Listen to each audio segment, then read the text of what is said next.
الله. السلام عليكم ورحمة الله وبركاته. عيد المبارك من العيدين من الفائزين تقبل الله منا ومنكم صالح الأعمال. ወንድሞቼ እንኳን 1446ኛ ዒድ አልአድሃ ዓረፋ በዓል አላህ በሰላም አደረሳችሁ ይላሉ። መላው ዓለም ላይ ያላችሁ ሙስሊሞች ወንድሞቻችን፣ እህቶቻችን፣ አባቶቻችን ሁሉም እንኳን ለ1446ኛ ዓረፋ ضحية በዓል አላህ በሰላም አደረሳችሁ እያልኩኝ ዓረፋ በዓል የምናከብረው በሰላም ጎረቤትን በመዘያየር ያጣውን በማርዳት የተቸገረውን በማርዳት ያልበላውን በማብላት ያልለበሰውን በማልበስ ስለሆነ ضحية ለራሳችን ብቻ ሆዳችን ብቻ የምናሞላበት አይደለም። ወንድሞች የተቸገረው በማርዳት የምናሳልፍበት በዓል ነው። ሁለት በዓል አለው ለሙስሊም፣ ኢድ አልአድሃና ኢድ አልፍጥር። ኢድ አልፍጥር ብሎ ማለት ረመዳን ስንፈታ ቢመጣውና ይህ ኢድ አልአድሃ ዓረፋ በዓል ደግሞ ዓረፋ ማለት ያዕርፍ መተዋወቅ እንታወቅ ብሎ አደምና ሐዋ የተዋወቁበት ተራራና ወይ ቦታ ማለት ነው።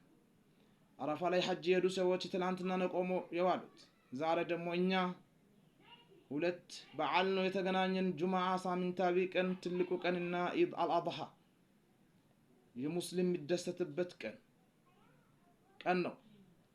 በዚህ ቀን ውስጥ የፈለገው ነገር ሙስሊም አማኝ ሆኖ ጠይቆ ምንም ነገር አጣም። ወንድሞች ሐጅንም አላህ ይወፍቀን እያል መጪውም አላህ ያደርሰን እያል ኸይር ስራ እያሰራን ሱናዎችን እንድንጾም አላህ እየወፈቀን አላህ ዒዳችን እንዲቀበለን ዒድ ሙባረክ ተቀበለ الله منا ومنكم صالح الأعمال እያል ወንድም ለወንድም የሚዘያየርበት በዓል ነው።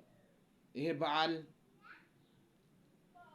በሰላም በፍቅር በአንድነት የምናሳልፍበት በዓል ነው። ወንድሞቼ ዓረፋ በዓል የሙስሊም በዓል ማንም እውቀት የማያውቅ የለም። ተግባር ላይ መዋል አለብን።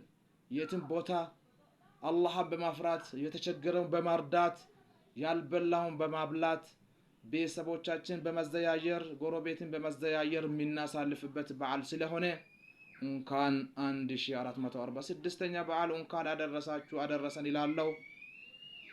ኮፒ ሊንክ ሼር አድርጋችሁ ለሁሉም አዳረሱት። ሰላሙ አለይኩም ወራህመቱላሂ ወበረካቱ።